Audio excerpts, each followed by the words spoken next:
আজ আমি খুবই মজাদার একটি রেসিপি রান্না করব আর এটা হচ্ছে মোরগ পোলাও। একদম আমার স্টাইলে কিন্তু এই মোরগ পোলাওটা রান্না করেছিলাম, ভিন্নভাবে ভিন্ন স্বাদের এই মোরগ পোলাও রেসিপিটা রান্না করেছি। তো আসসালামু আলাইকুম, আমি রুমান্না নতুন আরও একটি রেসিপি নিয়ে চলে এসেছি। এখানে আমি রান্নার প্রসেসে চলে এসেছি। এখানে পাতিলটা বসিয়ে দিয়ে দিয়েছি পানিটা দিয়ে এখানে আমি দিয়ে দিয়েছি দারচিনি, এলাচ, এখানে দিয়ে দিয়েছি তেজপাতা, কাঁচামরিচ, দিয়ে দিয়েছি স্টার, এখানে আমি দিয়ে দিয়েছি কালো এলাচ একটি।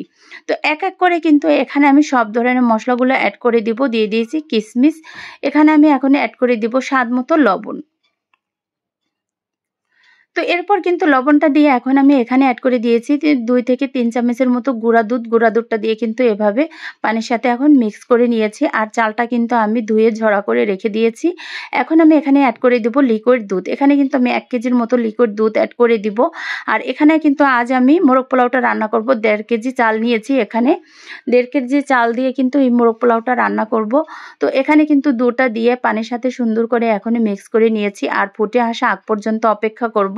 তো এখানে কিন্তু ফুটে এসেছে পানিটা। এরপর কিন্তু এখানে আমি ঘি অ্যাড করে দিয়েছি। এখানে কিন্তু 3 থেকে 4 চামচের মতো আমি ঘিটা অ্যাড করে দিয়েছি। তো পানিটা কিন্তু সুন্দর মতনই বলক চলে আসছে। এখন আমি চালগুলো অ্যাড করে দিব।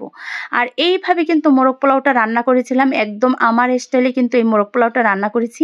মাশাআল্লাহ, খেতে কিন্তু দারুণ হয়েছিল। আর আমার বাচ্চারা খেয়ে তো প্রশংসা করেছিল। ওরা কিন্তু আমার হাতের এই মোরগ পোলাওটা খেতে ভীষণ পছন্দ করে।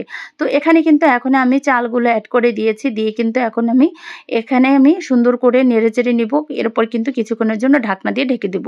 তো এখানে কিন্তু আমি সামান্য একটু টেস্টি সল্টও অ্যাড করে দিয়েছি। এরপর কিন্তু এখানে আমি দিয়ে দিয়েছি মটরশুঁটি। তো মটরশুঁটিগুলো দিয়ে এখন আমি এখানে কিন্তু একটি গাজর কুচিয়ে রেখেছিলাম, গাজরটাকে অ্যাড করে দিয়েছি। তো গাজর আর মটরশুঁটি দিয়েই কিন্তু আজ আমি মোরগ পোলাওটা রান্না করব। তো খেতে কিন্তু ভীষণ মজা হয়েছিল। মাশাআল্লাহ, কালারটাও কিন্তু অনেক সুন্দর হয়েছিল। তো কিছুক্ষণের জন্য কিন্তু ঢাকনা দিয়ে ঢেকে রেখেছিলাম। তো বলক চলে আসছে। এখন আমি সুন্দর করে এভাবে নেড়ে চেড়ে দিব। তো এখানে কিন্তু দুধটা একটু বেশি দিয়েছি। এর জন্য কিন্তু এই মোরগ পোলাওটা কিন্তু একটু ঘন ঘন নেড়ে দিতে হবে, যাতে পাতিলের নিচে লেগে না যায়। আর আমি চিকেনগুলো কিন্তু আগেই রান্না করে রেখেছিলাম। তো চিকেনগুলো আমি আলাদা করে এখন ঝোলটাকে এখানে রাইসের সাথে মিক্স করে দিয়েছি। তো এভাবে কিন্তু এখন আমি সুন্দর করে অনবরত নেড়ে চেড়ে দেবো। আর একদম অল্প মশলা দিয়ে কিন্তু আমি চিকেনটাকে রান্না করে রেখেছিলাম। আদা বাটা, রসুন বাটা, জিরা বাটা আর একটু কাঁচামরিচ বেটে, এখানে কিন্তু একটু বাদাম বেটে আমি এই চিকেনটাকে সুন্দর করে রান্না করে নিয়েছি। তো এখানে কিন্তু আমি বাড়তি আর কোনো মশলা অ্যাড করিনি। তো এখন আমি ঝোলটাকে দিয়ে সুন্দর করে নেড়েচেড়ে একটু ঢাকনা দিয়ে ঢেকে রেখেছিলাম। এরপর ঢাকনা তুলে এখন আমি এভাবে কিন্তু নেড়েচেড়ে দিব।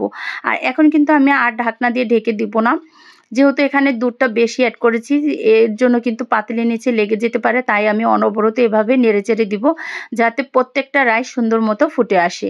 তো এখন কিন্তু আমি এভাবে নেড়েচেড়ে এখন এখানে আমি আরও কিছু ঘি অ্যাড করে দেবো। তো এখানে কিন্তু আমি আরও 2 চামচের মতো ঘি অ্যাড করে দিয়েছি। দিয়ে কিন্তু সুন্দর করে এভাবে উল্টিয়ে পাল্টিয়ে নেড়েচেড়ে নিয়েছি।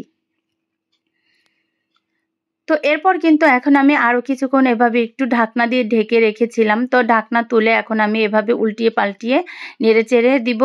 তো মাশাআল্লাহ, অনেক সুন্দর একটা কালার চলে আসছে আর দারুণ একটা ঘ্রাণ চলে আসছে। তো এখন কিন্তু রাইসটা সম্পূর্ণই ফুটে আসছে। তো এরপর কিন্তু এখানে আমি চিকেনগুলো অ্যাড করে দিব। তো এখানে আমি কিন্তু প্রত্যেকটা চিকেন এখন এভাবে উপর দিয়ে দিয়ে আরও দম দিয়ে রেখে দেবো। 5 থেকে 10 মিনিটের মতো আমি দমে রেখে দেবো। তো মাশাআল্লাহ, আমার রান্নাটা কিন্তু প্রায় শেষের দিকে। ভালো লাগলে অবশ্যই লাইক কমেন্ট করতে ভুলবেন না নতুন নতুন রেসিপি পাওয়ার জন্য। আর এখন কিন্তু আমি এখানে 5 থেকে 10 মিনিটের মতো একটু ঢাকনা দিয়ে ঢেকে রেখেছিলাম দম দিয়ে। তো মাশাআল্লাহ, অনেক সুন্দর একটা ঘ্রাণ চলে আসছে আর দেখতে কিন্তু ভীষণ সুন্দর হয়েছিল, খেতেও কিন্তু দারুণ হয়েছিল। তো ঝটপট তৈরি করে নিলাম অল্প মশলা দিয়ে অল্প সময়ে এরকম মোরগ পোলাও। একদম আমার স্টাইলে রান্না করেছিলাম, খেতে কিন্তু দারুণ হয়েছিল। তো এরপর কিন্তু আমি পরিবেশন করে নেব। তো ভালো লাগলে অবশ্যই একটি কমেন্ট করতে ভুলবেন না। আর কেমন হলো আমার মোরগ পোলাও রেসিপিটা অবশ্যই কমেন্টের মাধ্যমে জানাতে ভুলবেন না। তো আজকের মধ্যে বিদায় নিলাম। সবাই ভালো থাকবেন, সুস্থ থাকবেন আর নতুন ভিডিও দেখার অপেক্ষায় থাকবেন। আল্লাহ হাফেজ।